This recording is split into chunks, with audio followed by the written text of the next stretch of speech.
പരിശുദ്ധ അമ്മയ്ക്കും തിരുക്കുമാരനും ആദ്യമായിട്ട് 1000 നന്ദി പറയുന്നു. മാതാവ് നേരിട്ട് പ്രത്യക്ഷപ്പെട്ട ഈ പുണ്യഭൂമിയിൽ ആയിരങ്ങൾ സാക്ഷി പറഞ്ഞ ഈ പരിപാവനമായ ഈ അൾത്താരയ്ക്ക് സമീപം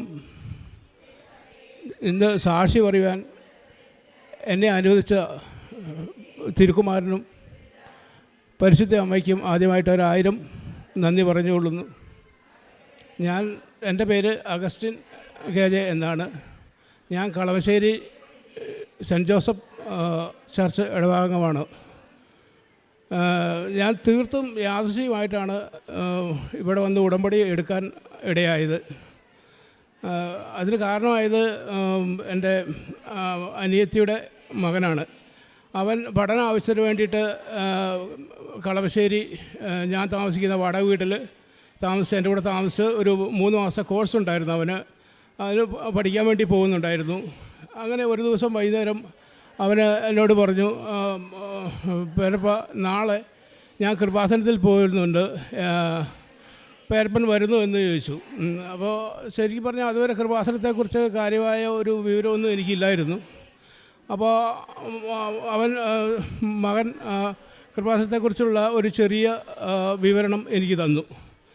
എന്താണ് ഇവിടെ ചെയ്യേണ്ടതെന്നുള്ള കാര്യങ്ങളൊക്കെ. അങ്ങനെ അവൻ്റെ കൂടെ പിറ്റേ ദിവസം ഞാനിവിടെ കൃപാസനത്തിൽ വന്നു, ഉടമ്പടി എടുത്തു, കാര്യങ്ങളൊക്കെ പൂർത്തിയാക്കി തിരിച്ച് വീട്ടിൽ പോയി. അപ്പോൾ വീട്ടിൽ ചെന്ന അപ്പോൾ ഉടമ്പടിയിൽ ഞാൻ എഴുതിയിട്ടുണ്ടായിരുന്നു എൻ്റെ മദ്യപാനം, പുകവലി അതുപോലെയുള്ള സ്വഭാവങ്ങളൊക്കെ ഞാൻ നിർത്തിക്കോളാമെന്ന്. പക്ഷേ തലേ ദിവസം വരെ വളരെ നന്നായിട്ട് മദ്യപിച്ചിരുന്ന ഞാൻ എങ്ങനെ പെട്ടെന്ന് നിർത്തുമെന്നുള്ളൊരു പേടി എനിക്കുണ്ടായി. അതുകൊണ്ട് ഞാൻ അമ്മയോട് അന്ന് ഒരു ദിവസം കൂടെ എനിക്ക് തരാമോ അമ്മയെന്ന് ചോദിച്ചിട്ട് അമ്മയോടും അവനോട്ട് അനുവാദം ചോദിച്ചു. അന്നും കൂടെ, അതായത് ഉടമ്പടി എടുത്ത മെയ് മാസം 13-ാം തീയതി 2022 അന്ന് കൂടെ അമ്മയോട് അനുവാദം ചോദിച്ചു. 14-ാം തീയതി ഞാൻ അനുവാദം ചോദിച്ചു. അന്നും കൂടെ ഞാൻ മദ്യപിച്ചു. പിറ്റേ ദിവസം മുതൽ ഞാൻ മദ്യപിക്കാണ്ടെല്ലാം കൈ വിറയ്ക്കുന്ന ഞാൻ പിറ്റേ ദിവസം മുതൽ മദ്യം എൻ്റെ കൈ കൊണ്ട് തൊട്ടിട്ടില്ല. ഇപ്പോൾ 1.5 വർഷമാകാൻ പോകുന്നു. 37 വർഷമായി എൻ്റെ കൂടെ ഉണ്ടായിരുന്ന ഒരു സ്വഭാവമാണിത്. ഇതിനു മുമ്പ് പല സ്ഥലങ്ങളിലും ഞാൻ ധ്യാനങ്ങളിൽ പോയി മദ്യപാനം നിർത്തിയിരുന്നുവെങ്കിലും പരമാവധി ഒരാഴ്ച അല്ലെങ്കിൽ 1 മാസം വരെയാണ് ഏറ്റവും കൂടുതൽ എനിക്ക് നിർത്താൻ സാധിച്ചിട്ടുള്ളത്. അത് 5-6 ദിവസങ്ങളൊക്കെ തുടർച്ചയായിട്ട് ഒരേ സ്ഥലത്ത് ധ്യാനത്തിൽ ഇരുന്നതിന് ശേഷം വന്നിട്ടും ഉള്ള അനുഭവം അതാണ്. പക്ഷേ ഇവിടെ കൃപാസനത്തിൽ വന്നതിന് ശേഷം എനിക്ക് ഇതൊരു പ്രത്യേക ഒരു മനോനിയന്ത്രണവും ആത്മധൈര്യവും ഒരു വിശ്വാസവും എല്ലാം കൂടി വന്നു. അങ്ങനെ പിറ്റേ ദിവസം മുതൽ മദ്യപാനവും നിർത്തി. അതായത് 17, ശരിക്കും പറഞ്ഞാൽ ഇപ്പോൾ 18-ാമത്തെ വർഷമാകാൻ പോകുന്നു. ഇപ്പോൾ 18 വർഷത്തോളം ആയിട്ടുണ്ട്. പിറ്റേ ദിവസം തന്നെ മദ്യപാനം നിർത്തി. ഒരാഴ്ചയ്ക്കുള്ളിൽ പുകവലിയും നിർത്തി.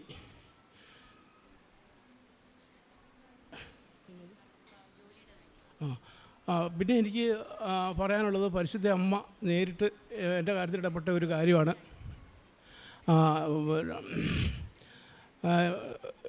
ഈ കഴിഞ്ഞ 2022 ഏപ്രിൽ മാസം 10-ാം തീയതി കൂടി ഞാൻ ജോലി ചെയ്തുകൊണ്ടിരുന്ന സ്ഥാപനത്തിൽ നിന്ന് എനിക്ക് 60 വയസ്സ് പൂർത്തിയായതിൻ്റെ പേരിൽ ഞാൻ റിസൈൻ ചെയ്തു.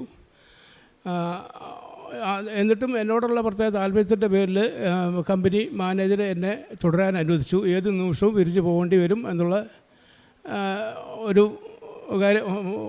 വാക്കിൻ്റെ പുറത്ത് അങ്ങനെ ഞാനവിടെ ജോലി ചെയ്തുകൊണ്ടിരിക്കുകയായിരുന്നു. അതിനിടയ്ക്ക് ഞാൻ മറ്റ് പലയിടത്തും ജോലിക്ക് വേണ്ടി അന്വേഷിച്ചു. എല്ലായിടത്തും 12,000 രൂപ കൂടുതൽ ആരും സാലറി പറയുന്നില്ല. അത് തന്നെ ജോലി ചെയ്യേണ്ട സാഹചര്യം ഒക്കെ വളരെ മോശമാണ്. എന്നെ സംബന്ധിച്ചിടത്തോളം എനിക്ക് ചൂടുള്ള അന്തരീക്ഷത്തിൽ ജോലി ചെയ്യാൻ സാധ്യമല്ല. അങ്ങനെ ഒരു പ്രശ്നം കൂടിയുണ്ട്. അങ്ങനെ ഞാനത് ആകെ വിഷമിച്ചിരിക്കുകയായിരുന്നു. അതിനിടയ്ക്ക് മറ്റേ ജോലി അങ്ങനെ തുടരുന്നുണ്ട്. അതിനിടയ്ക്ക് എൻ്റെ പഴയ കമ്പനിയിലെ ഓഫീസിൽ നിന്ന് എന്നെ വിളിപ്പിച്ചു. എത്ര പെട്ടെന്ന് അങ്ങോട്ട് വരാൻ പറഞ്ഞു. ഞാൻ അങ്ങോട്ട് ചെന്ന് നോക്കുമ്പോൾ അവിടുത്തെ മാനേജർക്ക് വന്നേക്കുന്ന മെയിൽ എന്നെ കാണിച്ചു തന്നു. എന്നെ ജോലിയിൽ തുടരാൻ അനുവദിച്ചതിൻ്റെ വിശദീകരണം ചോദിച്ചുകൊണ്ടാണ് അവർക്ക് മെയിൽ വന്നത്. അതോടുകൂടി ഞാൻ ആകെ നിരാശനായി. ഞാൻ ഓഫീസിൽ നിന്ന് പുറത്തിറങ്ങി ഓഫീസിൻ്റെ വരാന്തയിൽ ഇറങ്ങി നിന്നിട്ട് ഒരാശ്രയം മുമ്പിലില്ലോ. ഞാൻ നേരെ പരിസ്ഥിതി, അമ്മേ ഞാനിനി എന്ത് ചെയ്യും? ഇതാണല്ലോ എൻ്റെ അവസ്ഥ. എനിക്ക് ജോലി ഇല്ലാണ്ട് ജീവിക്കാൻ പറ്റത്തില്ല. എൻ്റെ ശാരീരിക അവസ്ഥയാണെങ്കിൽ പിന്നെ ചൂടുള്ള അന്തരീക്ഷത്തിലിട്ട് ജോലി ചെയ്യാനും വയ്യത്തില്ല. ഞാനെന്ത് ചെയ്യും എന്ന് അമ്മയോട് ഇങ്ങനെ കണ്ണടച്ച് പിടിച്ച് ഞാൻ ചോദിച്ചു. പെട്ടെന്ന് അമ്മ ഒരു പേര്, എൻ്റെ ഒരു പഴയ കൂട്ടുകാരൻ്റെ പേര് എൻ്റെ മനസ്സിലേക്ക് കൊണ്ടുവന്നു. റെജിമോൻ എന്നാണ് പേര്. അവനെ വിളിക്കാൻ പറഞ്ഞു എന്നോട്. ഞാൻ പെട്ടെന്ന് തന്നെ റെജിമോനെ വിളിച്ചു. അപ്പോൾ വിളിച്ച ഉടൻ തന്നെ റെജിമോൻ ഫോൺ എടുത്തു. അവനോട് ചുരുക്കത്തിൽ കാര്യം പറഞ്ഞു. അവൻ പറഞ്ഞു, ചേട്ടാ ഒരു 5 മിനിറ്റ് നിൽക്ക്, ഞാനിപ്പോൾ തിരിച്ച് വിളിപ്പിക്കാം എന്ന് പറഞ്ഞു. അതായത് ഞാൻ തിരിച്ച് അങ്ങോട്ട് പോലും വിളിക്കണ്ട, എന്നെ വിളിക്കും എന്ന് പറഞ്ഞു. 5 മിനിറ്റ് തികഞ്ഞില്ല. അതിനു മുമ്പ് കലൂരിൽ നിന്ന് ഏജൻസിയിൽ നിന്ന് എനിക്ക് എന്നെ വിളിച്ചു. എന്നിട്ട് പറഞ്ഞു എത്രയും പെട്ടെന്ന് കലൂർ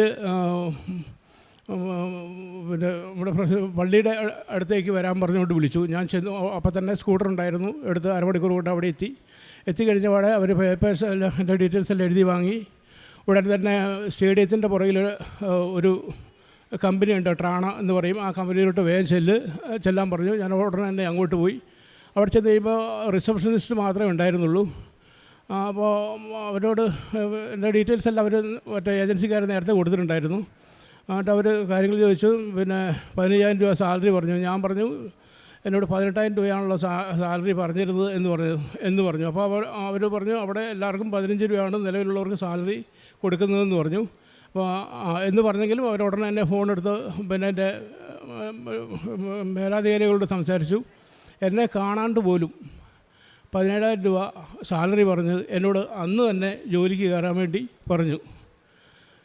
അത് ഒരു മഹാ അതിശയമായിട്ട് തോന്നുന്നു. അത് തന്നെയല്ല, ഞാൻ ജോലി ചെയ്യുന്ന സ്ഥലമാകട്ടെ ഇൻഫോ പാർക്കിൽ ഫേസ് 2-ൽ പിന്നെ ഒരു വലിയ ഫേമസ് IT കമ്പനിയിലാണ്.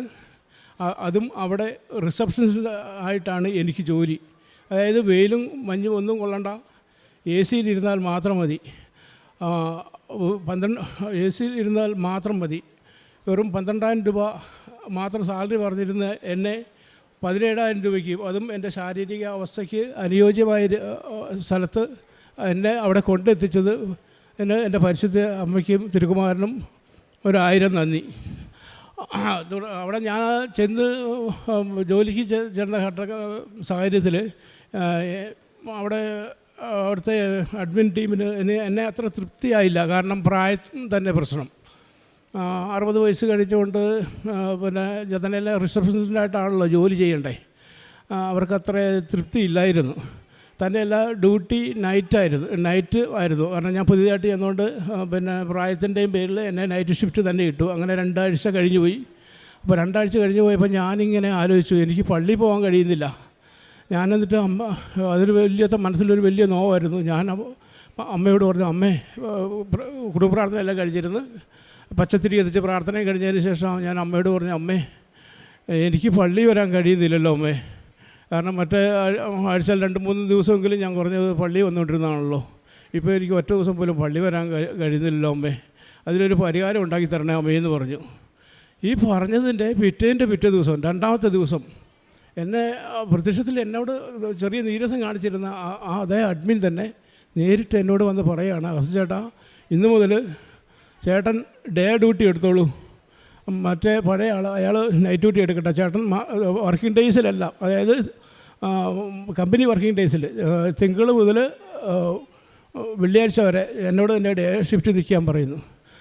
സത്യം പറഞ്ഞാൽ അത് കേട്ട് കഴിഞ്ഞപ്പോൾ എനിക്ക് സന്തോഷം കൊണ്ട് തുള്ളിച്ചാട്ടണമെന്ന് തോന്നി.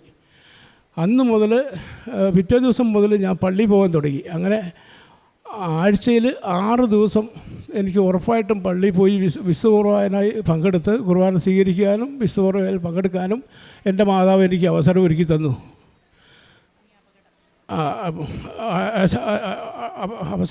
അത് ഒരിക്കലും എത്ര നന്ദി പറഞ്ഞാലും മതിയാവില്ല. പിന്നെ അടുത്തതായിട്ട് എനിക്ക് അമ്മയുടെ കരുതൽ ഏറ്റവും കൂടുതൽ അനുഭവപ്പെട്ട ഒരു സംഭവം ഉണ്ടായി. ഞാൻ ഒരു ദിവസം ജോലിക്ക് പോരുവാണ്. അന്ന് പള്ളിയിൽ കുർബാന കഴിയാൻ ചിലപ്പോൾ താമസിച്ചു, ഇച്ചിരി വൈകി. അതുകൊണ്ട് ഞാൻ സാമാന്യം ഭേദപ്പെട്ട സ്പീഡിലാണ് പോയിരുന്നത്. നല്ല ബ്ലോക്കും ഉണ്ടായിരുന്നു. അതിൻ്റെ നല്ലൊരു വലിയ ബ്ലോക്ക് കഴിഞ്ഞിട്ട് പെട്ടെന്ന് ബ്ലോക്ക് റിലീസായി കഴിഞ്ഞപ്പോൾ വണ്ടി മുന്നോട്ടെടുത്തു. എൻ്റെ തൊട്ട് മുമ്പിൽ ഒരു കാറുണ്ടായിരുന്നു. സാമാന്യം നല്ല സ്പീഡിലാണ് ഞങ്ങൾ 2 പേരും പോണേ. പെട്ടെന്ന് എന്തോ ഒരു കാറിന് മുമ്പിലോട്ട് ഒരു വണ്ടി പോക്കറ്റ് റോഡിൽ കയറി വന്നതിൻ്റെ പേരിൽ കാറ് സഡൻ ബ്രേക്ക് ഇട്ടു. ഞാൻ അപ്പോഴേക്ക് സഡൻ ബ്രേക്ക് ഇട്ടപ്പോഴേക്കും ഞാൻ പോയിട്ട് ഈ കാറിട്ട് ശക്തമായിട്ട് ഇടിച്ചു. എൻ്റെ നെഞ്ചിൻ കൂട് ഈ എൻ്റെ സ്കൂട്ടറിൻ്റെ ഹാൻഡിലിൽ ഇടിച്ച് ഞാൻ തെറിച്ച് വീണു. ഒരു കുറച്ച് നേരത്തേക്ക് എനിക്ക് ശ്വാസം പോലും കിട്ടിയില്ലായിരുന്നു. അപ്പം ഈ അവിടെ അടുത്തൊന്നും ആളില്ല, വണ്ടികളും കുറവായിരുന്നു. അപ്പോൾ ആ സമയത്ത് വണ്ടി കാരണം ബ്ലോക്ക് കഴിഞ്ഞിട്ട് ഇറങ്ങി വരുന്നില്ല, വണ്ടികൾ വന്നുകൊണ്ടിരിക്കുന്നേ ഉണ്ടായിരുന്നുള്ളൂ. എൻ്റെ ഈ വീഴ്ച കണ്ട് ദൂരെ ഒരു ഹോട്ടലിൻ്റെ മാനേജർ അവിടുന്ന് പൊക്കത്തിൽ ഇത് കണ്ടു. അദ്ദേഹം ഓടി വന്ന് എന്നെ പിടിച്ചെഴുന്നേൽപ്പിച്ച് എന്നെ അടുത്തൊരു അവരുടെ ഹോട്ടലിൻ്റെ മുമ്പിൽ കൊണ്ടുപോയി വെള്ളവും കുടിക്കാൻ തന്നു. എൻ്റെ വണ്ടിയും അപ്പോഴേക്കും വേറൊരു ആളവിടെ കൊണ്ടുവച്ച് എൻ്റെ പുറമൊക്കെ തിരുമ്മി. അപ്പോൾ അപ്പോഴേക്കും എനിക്ക് റിലാക്സായി. ഏറ്റവും വലിയ അതിശയം എന്താ വെച്ച് കഴിഞ്ഞാൽ ഒരു നേരിയ പോറലല്ലാണ്ട് വേറെ ഒന്നും എനിക്ക് പറ്റിയിട്ടില്ല ഈ വീഴ്ചയിൽ. നെഞ്ചിൻ്റെ ഇവിടെ ഇടിച്ച് പിടിച്ചൊരു വേദനയുണ്ട്, കുറച്ച് നേരം ശ്വാസം മുട്ടി. അപ്പോൾ ഇവർ ഹോസ്പിറ്റലിൽ പോകാണ്ട് സമ്മതിക്കുകയല്ല, വീഴ്ച ഇവർ നേരിട്ട് കണ്ടതാണല്ലോ. അപ്പോൾ ഞാൻ പറഞ്ഞു എനിക്കൊരു കുഴപ്പമില്ല, ഞാൻ നേരിട്ട് പൊക്കോളാം, ജോലിക്ക് പൊക്കോളാം എന്ന് പറഞ്ഞു. അത് കൂടാതെ പിന്നെ എന്നെ അതിശയപ്പെടുത്തിയ വേറൊരു സംഭവം, ഈ ആക്സിഡൻറ്റ് നടന്നപ്പോൾ തന്നെ ഞാൻ എൻ്റെ കുറ്റം കണ്ടാണ് ശരിക്കും ആ കാറിൻ്റെ പുറയിൽ പോയി ഇടിച്ചത്. ആ കാറിന് വളരെ നല്ല പരിക്കുണ്ടായിരുന്നു, കാറിൻ്റെ പുറഭാഗം ചളുങ്ങി ഉള്ളിലേക്ക് കയറിപ്പോയി. അപ്പോൾ അദ്ദേഹം നഷ്ടപരിഹാരം ചോദിച്ചാൽ ഞാൻ എന്ത് ചെയ്യുമെന്ന് ഓർത്തുകൊണ്ട് ഞാനിങ്ങനെ ഈ പിന്നെ ടെൻഷനിടയ്ക്ക് ഞാനത് എൻ്റെ മനസ്സിലിങ്ങനെ വരുന്നുണ്ട്. അപ്പോൾ അതേ സ്ഥാനത്ത് ആ കാറിൻ്റെ ഉടമസ്ഥൻ വന്ന് എന്നോട് ചോദിക്കുകയാണ്, ഞാനിനി പൊക്കോട്ടെ, ഹോസ്പിറ്റലിൽ പോകണ്ടല്ലോ, ഞാനിനി പൊക്കോട്ടെ, എനിക്ക് കുറേ ദൂരം പോകാനുണ്ടെന്ന്. ഞാനാകെ അന്തം വിട്ടുപോയി. കാരണം എന്തെങ്കിലും നഷ്ടപരിഹാരം ചോദിക്കുകയോ എന്ന് ഞാൻ പേടിച്ചിരുന്ന സ്ഥാനത്ത് അദ്ദേഹം എന്നോട് തിരിച്ചു വന്നിട്ട് പോകാൻ അനുവാദം ചോദിക്കുന്നു. ഞാൻ ക്ഷമാപൂർവ്വം അത് ഓക്കെ പൊക്കോളാൻ പറഞ്ഞു. പിന്നെ എൻ്റെ ജീവിതത്തിലെ പിന്നെ വാക്കുകൾ കൊണ്ടൊന്നും വിവരിക്കാൻ പറ്റാത്ത ഒരു അതിശയമാണ് പിന്നീട് അങ്ങോട്ട് നടന്നത്. കാരണം എൻ്റെ വയനാട്ടിലുള്ള എൻ്റെ ഒരു സുഹൃത്ത് അസുഖം കൂടുതലായിട്ട്, സുഹൃത്ത് തന്നെയല്ല ഞങ്ങൾ ബന്ധുക്കാരും കൂടിയാണ്, എൻ്റെ അനിയത്തിയുടെ ജ്യേഷ്ഠനാണ്. അസുഖം കൂടുതലായിട്ട് വെൻറ്റിലേറ്ററിലാണ്. പെട്ടെന്നാണ് ഞാൻ വിവരം അറിയുന്നത്, കാരണം വയനാട്ടിലാണ് ഉള്ളത്. എനിക്ക് ഇവിടുന്ന് അങ്ങോട്ട് പോകാനുള്ള സാഹചര്യമില്ല, തന്നെയല്ല ഞാൻ പോയിട്ടും കാര്യമില്ലല്ലോ, അസുഖം വെൻറ്റിലേറ്ററിലല്ലേ, ആരെയും കാണിക്കുകയില്ല, ഒന്നുമില്ല. എനിക്കാകെ സങ്കടമായി.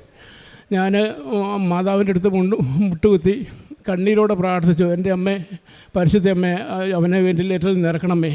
അപ്പോൾ അങ്ങനെ പ്രാർത്ഥിച്ചുകൊണ്ടിരുന്ന സമയത്ത് എനിക്ക് പെട്ടെന്ന് നമ്മുടെ ജോസഫ് അച്ഛൻ്റെ ഒരു പ്രസംഗം ഓർമ്മ വന്നു. കാരണം നമുക്ക് എന്തെങ്കിലും പ്രധാനപ്പെട്ട കാര്യങ്ങൾ സാധിക്കാനുണ്ടെങ്കിൽ, നമുക്ക് മാറ്റാൻ പറ്റാത്ത എന്തെങ്കിലും ഒരു ദുശീലമുണ്ടെങ്കിൽ അത് സമർപ്പിച്ച് പ്രാർത്ഥിച്ചാൽ ആ കാര്യം നടന്നു കിട്ടുമെന്ന് അച്ഛൻ പറഞ്ഞതായിട്ട് എനിക്ക് ഓർമ്മ വന്നു. പെട്ടെന്ന് ഞാൻ എൻ്റെ ഹാൻഡ്സ് വെക്കുന്ന ഈ ശീലത്തെ കുറിച്ച് ഓർമ്മ വന്നു. അപ്പോൾ ഞാൻ പെട്ടെന്ന് പറഞ്ഞു, എൻ്റെ പരിശുദ്ധ അമ്മേ, അവനെ വെൻറ്റിലേറ്ററിൽ നിന്ന് ഇറക്കുവാണെങ്കിൽ ഞാൻ എൻ്റെ ഈ ഹാൻഡ്സ് വെക്കുന്ന ശീലം മാറ്റിയേക്കാമെന്ന് പറഞ്ഞു. അത്ഭുതം എന്ന് പറയട്ടെ, പിറ്റേ ദിവസം മുതൽ അപ്പം ഞാൻ വേറൊരു കാര്യം കൂടെ ചെയ്തു. പിന്നെ ഈ സങ്കീർത്തനം ലേവ്യർ 26:39 പറയുന്നുണ്ട്, എല്ലാ അശുദ്ധി 26:39 ഒരു വാഗ്ദാനമുണ്ട്, എല്ലാ അശുദ്ധിയിൽ നിന്നും നിന്നെ ഞാൻ മോചിപ്പിക്കുമെന്ന്. ആ വചനം ഞാൻ ഉള്ളിൽ ഉച്ചരിച്ചു. ആ വചനം ഞാൻ ഉള്ളിൽ ഉച്ചരിച്ചുകൊണ്ട് മനസ്സിൽ കൂടെ ആവർത്തിച്ച് പറയും. എന്നിട്ട് അത് കൂടാതെ എൻ്റെ അടുത്തൊരു 10 മണി കൊന്തയുണ്ട്. 10 മണി കൊന്തയും പിന്നെ മാതാവിൻ്റെ കാശുരൂപവും എൻ്റെ ഈ വലതുവശത്തെ പാൻറ്റിൻ്റെ പോക്കറ്റിലിട്ടു. ഈ വലതുവശത്തെ പാൻറ്റിൻ്റെ പോക്കറ്റിലാണ് എപ്പോഴും ഹാൻഡ്സ് തപ്പാൻ വേണ്ടി ഞാൻ കൈയിടുന്നത്. അത് ഓട്ടോമാറ്റിക്കായിട്ട് അങ്ങനെ ഇടും, അറിയാലോ, എപ്പോൾ പോയാലും ഈ വലത് പോക്കറ്റിൽ കൈയിട്ടാൽ അത് ഹാൻഡ്സ് എടുക്കാൻ വേണ്ടിയിട്ടാണ്. അപ്പോൾ അതിൻ്റെ സ്ഥാനത്ത്, ആ ഹാൻഡ്സിൻ്റെ സ്ഥാനത്ത് ഞാൻ ഈ കൊന്തയും അമ്മയുടെ പരിശുദ്ധമ്മയുടെ കാശുരൂപവും ഞാൻ ഈ കീശയിലിട്ടു. അപ്പോൾ ഈ ഹാൻഡ്സിൻ്റെ ആഗ്രഹം വരുമ്പോൾ കീശ കൈയിടുമ്പോൾ കിട്ടുന്നത് ഈ അമ്മേനെയാണ്, പരിശുദ്ധ അമ്മേനെയും തിരുക്കുമാരനെയും. അപ്പോൾ ഞാൻ വിശ്വാസപ്രമാണം ചെല്ലും. കൂടാതെ എൻ്റെ കയ്യിൽ എപ്പോഴും ഉണ്ടാവും ഉപ്പ്. ഇനി വായിൽ പിന്നെ അത് ഉപയോഗിച്ചിരുന്നവർക്കറിയാം, അത് ഹാൻഡ്സ് ഉപയോഗിച്ചിരുന്നവർക്കറിയാം അത് സമയത്ത് കിട്ടിയില്ലേക്കുള്ള അസ്വസ്ഥത എത്ര ഭീകരമാണെന്നുള്ളത്. എനിക്ക് ഇതിനു മുമ്പ് നിർത്താൻ ശ്രമിച്ചപ്പോഴൊക്കെ അനിയന്ത്രിതമായ കോപവും പിന്നെ ഞാൻ എന്താ ചെയ്യുന്നതെന്നുള്ളതൊന്നും അറിയത്തില്ല, അടുത്ത സ്റ്റെപ്പ് ചെയ്യേണ്ട കാര്യങ്ങൾ എന്താണെന്ന് മറന്നു പോവും. അങ്ങനെ ഒരുപാട് അസ്വസ്ഥതകളുണ്ടായിരുന്നു, ഉണ്ടായിട്ടുണ്ടായിരുന്നു ഇതിനു മുമ്പൊക്കെ ഞാൻ നിർത്താൻ ശ്രമിച്ചപ്പോൾ. അതറിയാവുന്നതുകൊണ്ട് ഞാൻ ആ സമയം വരുമ്പോൾ, തോന്നൽ വരുമ്പോൾ വേഗം ഇച്ചിരി ഉപ്പ് എടുത്ത് വായിലിട്ട് വിശ്വാസപ്രമാണം ചെല്ലും. അങ്ങനെ എൻ്റെ ഇത്രയും കാലം എനിക്ക് നിർത്താൻ കഴിയാതിരുന്ന ആ വലിയൊരു ദുശീലം നിർത്താൻ സാധിച്ചു. തന്നെയല്ല, എൻ്റെ ഏറ്റവും പ്രധാനം എൻ്റെ കൂട്ടുകാരൻ, ഞാൻ പ്രാർത്ഥിച്ച എൻ്റെ കൂട്ടുകാരൻ 2ാമത്തെ ദിവസം വെൻറ്റിലേറ്ററിൽ നിന്ന് ഇറങ്ങി പിന്നെ ഒരാഴ്ചയ്ക്കുള്ളിൽ ഹോസ്പിറ്റലിൽ ഡിസ്ചാർജ് ആവുകയും ചെയ്തു. അത് തന്നെയല്ല, അദ്ദേഹം ഇവിടെ കൃപാസനത്തിൽ കഴിഞ്ഞ മാസം വന്നിട്ടുമുണ്ടായിരുന്നു. ഞാൻ പേപ്പർ നമ്മൾ ആദ്യകാലങ്ങളിൽ കൊടുത്തിരുന്നത് എൻ്റെ വീടിൻ്റെ പരിസരത്തൊക്കെ ആയിരുന്നു. 2-3 മാസത്തോളം വീടിൻ്റെ പരിസരത്ത് ഒക്കെ ആയിട്ട് കൊടുത്തു. അതിനുശേഷം ഓട്ടോ സ്റ്റാൻഡിലും പിന്നീടുള്ള മാസങ്ങളിൽ ഓട്ടോ സ്റ്റാൻഡിലും അതുപോലുള്ള പരിസര സ്ഥലങ്ങളിലും കൊടുത്തു. ഇപ്പോൾ പിന്നെ പേപ്പർ കൊടുത്തുകൊണ്ടിരിക്കുന്നത് മെഡിക്കൽ കോളേജിലാണ്. അവിടെ ചെല്ലുകയും രോഗികളുടെ കൂട്ടിരിപ്പുകാരെ കാണും, അവരുമായിട്ട് സംസാരിക്കും, അവർക്ക് പേപ്പർ കൊടുക്കും. പിന്നെ ഞാൻ ഓരോ പ്രാവശ്യവും ഇവിടെ വരുമ്പോൾ കുറച്ച് ഉപ്പും കുറച്ച് കാശുരൂപവും കുറച്ച് പുസ്തകങ്ങളും പിന്നെ പ്രാർത്ഥനാ പുസ്തകവുമാകും, നമ്മുടെ ഉടമ്പടി പ്രാർത്ഥനാ പുസ്തകം. അതെപ്പോഴും എൻ്റെ കയ്യിൽ വെച്ചിരിക്കും. അപ്പോൾ ഇങ്ങനെ ഹോസ്പിറ്റലിൽ കിടക്കുന്നവർക്ക് നമുക്കവിടെ ഹോസ്പിറ്റലിലേക്ക് പ്രവേശനമില്ല, നമ്മുടെ തൈലമൊന്നും കൊണ്ട് തൂക്കാൻ പറ്റത്തില്ല. അപ്പോൾ ചിലർ വിഷമം പറയുമ്പോൾ അവർക്ക് ഞാൻ ഈ പ്രാർത്ഥനാ പുസ്തകവും ഉപ്പും കൂടെ കൊടുക്കും, ആ രോഗിക്ക് വേണ്ടി കൊടുത്ത് പ്രാർത്ഥിക്കാൻ വേണ്ടിയിട്ട്. അങ്ങനെ ചെയ്യുന്നുണ്ട്. പിന്നെ ആർക്കെങ്കിലും ഈ പേപ്പർ കൊടുക്കുന്നതിനിടയ്ക്ക് തന്നെ ആശുപത്രിയിൽ ബൈസ്റ്റാൻഡേഴ്സിൻ്റെ ആണ് എനിക്ക് മിക്കവാറും കിട്ടാറുള്ളത്, അല്ലാണ്ട് ഹോസ്പിറ്റലിനകത്തേക്ക് അങ്ങനെ കടത്തി വിടത്തില്ല. അപ്പോൾ അവരുടെ സാമ്പത്തിക സ്ഥിതി ഞാൻ തീർത്തും മോശാവസ്ഥയിലാണ് തോന്നുന്നവർക്ക് എൻ്റെ കയ്യിലുള്ള പോലെ ഞാൻ കൊടുക്കും. ഒരു 4-5 പേർക്കെങ്കിലും ഓരോ ആഴ്ചയിലും കൊടുക്കും. അതുകൂടാതെ ഈ കൃപാസനത്തിൽ വന്നതിന് ശേഷം എൻ്റെ സ്വഭാവം അടിമുടി മാറിപ്പോയി. ഞാൻ ഭയങ്കര മുൻകോപിയായിരുന്നു. എനിക്ക് ദേഷ്യം വന്നു കഴിഞ്ഞാൽ ഇഷ്ടപ്പെടാത്ത ആരെങ്കിലും വീട്ടിൽ നിന്ന് തന്നെ പറഞ്ഞു കഴിഞ്ഞാൽ എൻ്റെ കൈ ചുരുട്ടി മുഷ്ടിക്ക് ഇടിക്കുകയോ എന്തെങ്കിലുമൊക്കെ ചെയ്യും, എന്നെ തന്നെ വേദനിപ്പിക്കും. അതുകൂടാണ്ട് അടുത്തെന്തെങ്കിലും ഉണ്ടെങ്കിൽ അതൊക്കെ അടിച്ചും ചവിട്ടിയൊക്കെ പൊട്ടിച്ച് കളയുകയൊക്കെ ചെയ്യും. അത്ര മുൻകോപിയായിരുന്നു.